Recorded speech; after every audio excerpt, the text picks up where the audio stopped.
එකම ලංකා භූමියේ ඉතාමත්ම සීතල ප්‍රදේශයක සිට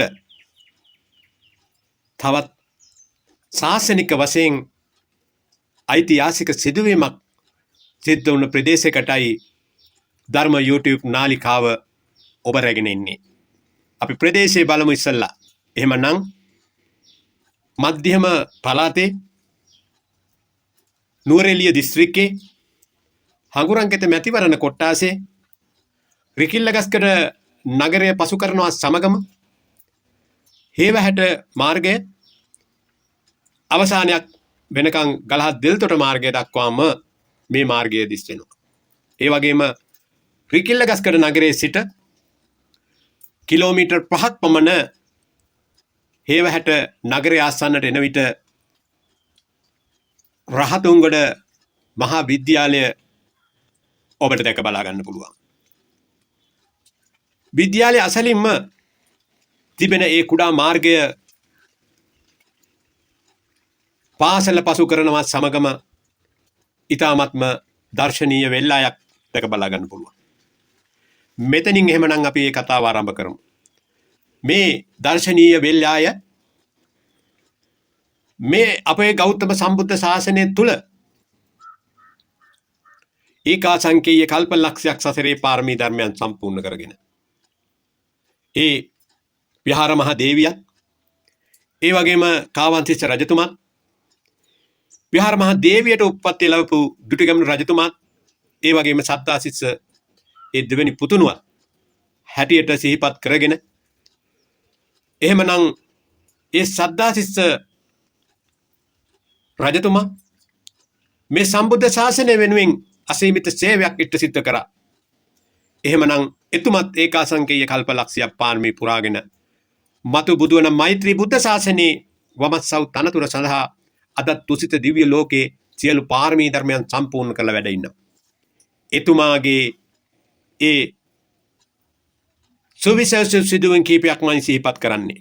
එහෙමනම් හේවැහැට පාසල පරිසු කරනවා සමගම ඔබට දැක ගන්න පුළුවන් ඒ දර්ශනීය වෙල්යාය. එදා මේ රට ජාතිය ආගම වෙනුවෙන් මේ සම්බුද්ධ ශාසනයේ චිරක්ෂතිය උදෙසා නොයෙකුත් ස්ථානවල සැඟවීමෙන් සතුරාට ප්‍රහාර එල්ල කරමින් මේ රට ජාතිය එක්සේසත් කරා. එවැනි ඉතිහාසයක් මේ කන්දවුඩ රටට වෙහෙවින්ම තිබෙනවා.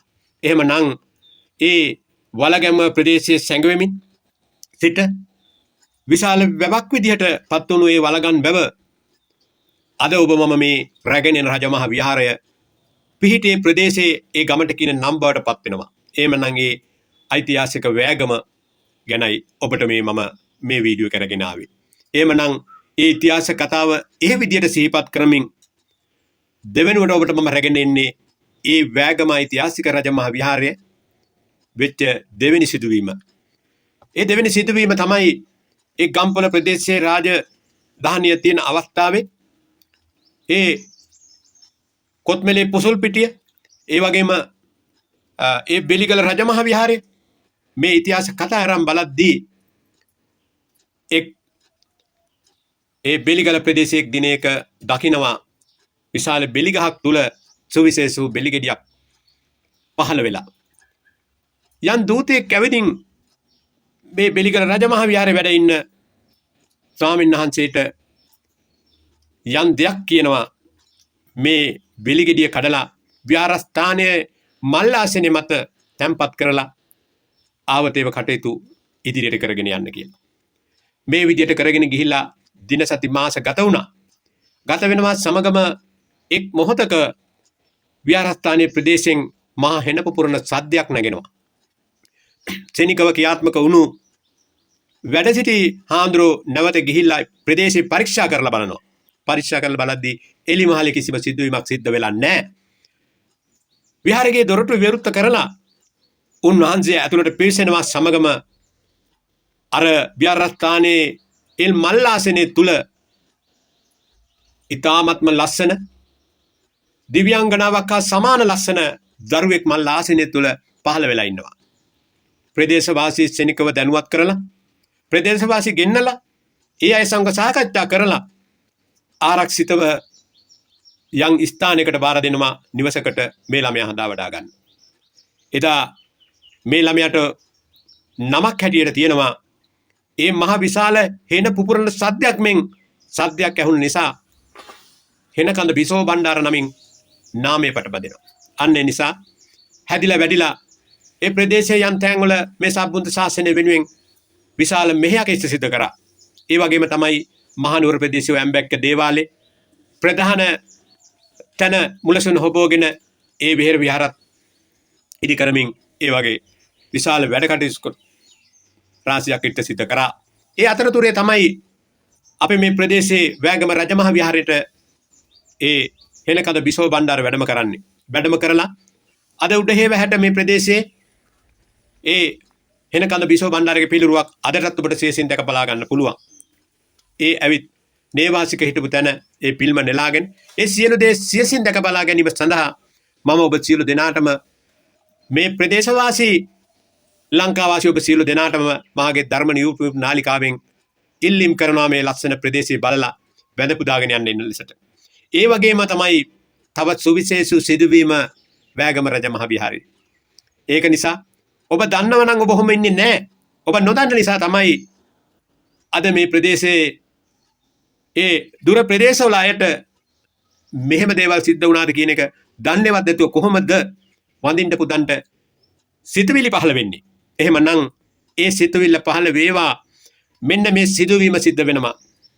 ඔබමම ඉපදුණු මේ භද්‍ර කල්පේ අපේ ගෞතම තථාගතයන් වහන්සේ 20 සංඛ්‍යය කල්ප ලක්ෂයක් සතරේ පාරමී ධර්මයන් සම්පූර්ණ කරලා උන්වහන්සේ වසර 29ක් රාජකුමාරයෙක් විදිහට ඉඳලා ඒ අනෝමාන් නදිය අසලදී උන්වහන්සේ අබිනිෂ්කරණය කරනවා දැකලා ඒ බ්‍රහ්ම ලෝකයේ ගටිකාර බ්‍රහ්ම දෙවියන් විසින් පිළිගන්නා ලද චිවුරු පිරිකඩ දරාගෙනයි එදා ඒ අනෝමාන් නදිය තරණය කළා වසර 6ක කාලයක් දුෂ්කර ක්‍රියා කරන්න. වසර 6කින් පස්සේ දැන් උන්වහන්සේගේ වයස අවුරුදු 35යි. උන්වහන්සේ මේ ලෝකෙට පහළ වෙනවා සමගම ඒ මේ ලෝකෙට පහළ වෙච්ච මහා සාජාතු වත්තු හතෙන් විජයශ්‍රී ජයශ්‍රී මා බෝධිය වයසත් අවුරුදු 35යි.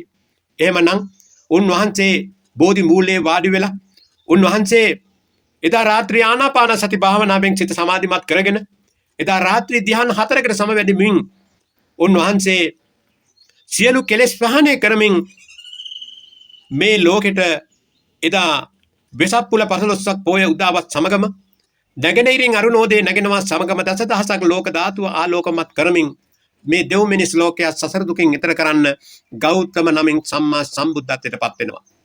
මේ විදියට පත් වෙලා වසර 45ක කාලයක් බුදු කෙනෙක් හැටියට සම්බුදු කෘතිය සිද්ධ කරමින් ගම් නියංගම් තිසාරා වැඩම කරමින් උන්වහන්සේ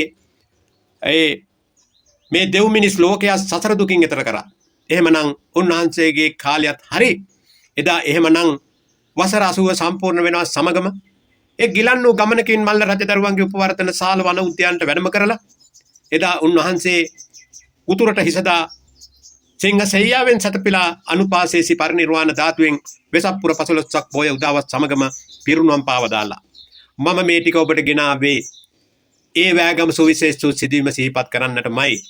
එහෙමනම් එදා අජාසත් රජුගේ රාජ්‍යත්වයෙන් මහ රහතන් වහන්සේලාගේ උපදේශ පරිදි එදා ඔබට ඒ තිතකේ වැඩ කටයුතු ඉට සිද්ධ කරපු විදියයි මම මේ සිහිපත් කරන්නේ. රන් දෙනක් තුල කපකුළුන් කොට 500ක් චීවර 500ක් ඔතලා ඒ රන් දෙන තුල තැම්පත් කරලා සුවඳ සරුන් දරතෑයක් මතයි මල්ල රජදරුවන්ගේ උපවර්තන ශාල වන උද්‍යානයේ උන්වහන්සේගේ ඒ තිතකේ අවසන් කටයුතු දැක්වේ. මේක බලාගෙන හිටපු අපේ ගෞතම සම්බුද්ධ ශාසනයේ ප්‍රඥාවෙන් අගතැන්පත් සාරිපුත්ත මහ රහතන් වහන්සේගේ ශිෂ්‍ය මහ රහතන් වහන්සේ කෙනෙක් වන කේම මහ රහතන් වහන්සේ ටික වෙලාවක් චිතකේ දිහා බලාගෙන ඉඳලා උන්වහන්සේ ඡේදෝ ක්‍රසිනේට සමවැදෙමින් චිතකයේ තුලට උන්වහන්සේ වැඩම කරලා මේ ඇවිලෙන චිතකයේ මැදින් එක හස්තයක් දිගු කරලා උන්වහන්සේ අතට ගන්නේ අපේ ගෞතම තථාගතයන් වහන්සේගේ ඒ 84000ක් ස්කන්ධ වූ ධර්මයේ ස්පර්ශ වුණු වාම දන්ත ධාතුවයි අරගෙන කලිඟු රටේ බ්‍රහ්ම රජු අතට පත් කරනවා. ඒ නිසා ඒක දිගු කතාවක්. ඒක කොහොමත් හේමමාලා දන්ත කුමරු අතේ ලංකා භූමියට වැඩම කරලා මේ ලංකා භූමිය තුල නොයෙකුත් ස්ථානවල තැන්පත් කරා. ඒ හේතුව උනේ එවකට මේ රට ආක්‍රමණය කරලා හිටපු ඒ විදේශිකයෝ ඒ පෘතුගීසි ලන්දේසි ඒ වගේම ඒ කාලිංග මාග මේ වගේ මේ රට විනාශ කරන්න ආපු ඒ විදේශිකයන්ගෙන් බේරා ගැනීම සඳහා නොයෙකුත් ස්ථානවල මේ දන්ත ධාතු ආරක්ෂක සංගවලා තිබුණා. එහෙමනම් එදා වර්ෂ 1982 ශ්‍රී වික්‍රම රාජසිංහ රාජ්‍ය සමය ආරම්භ වෙනවා මහනුවර ප්‍රදේශයෙන්. බැලුවා මේ ඉංග්‍රීසියෙන් මේක බේර ගන්න බෑ. නොයෙකුත් අවස්ථාවල චාමස් කියන ඒ අග්‍රාණ්ඩුකාරයා කිනිහිරුවක් මත් උඩ තියලා තලන්න බව උපදෙස් දුන්නා. නමුත් ඒක සිද්ධ වුණේ නැහැ. වැඩි ආරක්ෂාව සඳහා මේ ඓතිහාසික සංගරුවන්කත ප්‍රදේශයට වැඩම කරාගෙන එන්නේ ශ්‍රී වික්‍රම රාජසිංහ රජතුමා. මේ ස්ථාන කීපයක මේක සංගවලා තියෙනවා. මම එයින් ස්ථාන දෙකක් සිහිපත් කරනවා නම් මේ ප්‍රදේශයේ ඒ පල්ලි බෝවල ප්‍රදේශයේ කිතුල්පේ විහාරස්ථානයේ ආරක්ෂිතව දර්ශනීය මණ්ඩපයක් මත තැන්පත් කරලා ආරක්ෂාව කාලයක් සැපෙව්වා.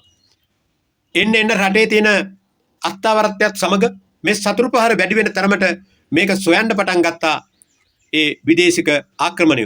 අන්න ඒ නිසා වැඩි ආරක්ෂාවක් සඳහා මම ඔබට සිහිපත් කරන්න හදන්නේ ඓතිහාසික වෑගම රජමහා විහාරයේ ඒ සංගවා තවත් වැඩි ආරක්ෂාවක් සඳහා වෑගම රජමහා විහාරයේ සංගවා ආවතේව කටයුතු ඉට සිද්ධ කරා. ඔබට සියසින් දැක බලා ගන්න පුළුවන්. ඒ විශාල සපු ගහක් යට යම් කාලයක් සංගවා ඉඳලා තිබෙනවා.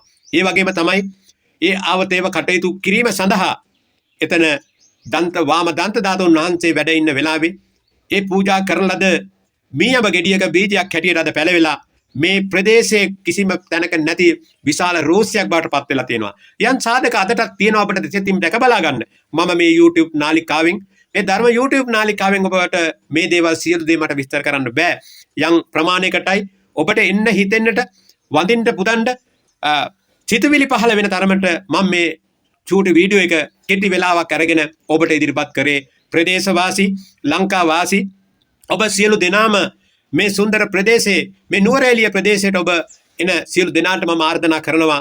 අපේ වෑගම විහාරස්ථානයේ ඒ රජමහා විහාරස්ථානයේ ඕන වෙලාවක විවෘතයි. සියලු දෙනා ඒ දන්ත ධාතුන් වහන්සේලා ඒ වගේම මහ රහතන් වහන්සේලා පවා වැඩ ඉඳලා තියෙනවා.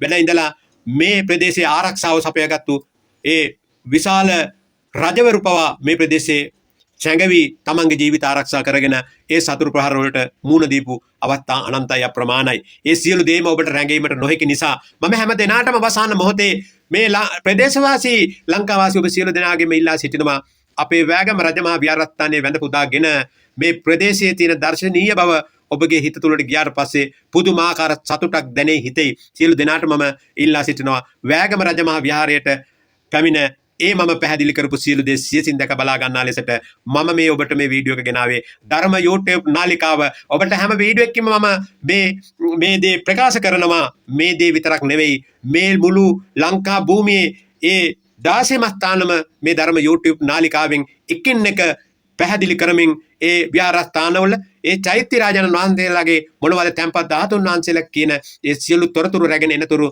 නැවත වීඩියෝ එකකින් හැම එනතුරු ඔබ සියලු දෙනාට තෙරුවන් සරණ ප්‍රාර්ථනා කරමින් මම නිහඬ වෙනවා.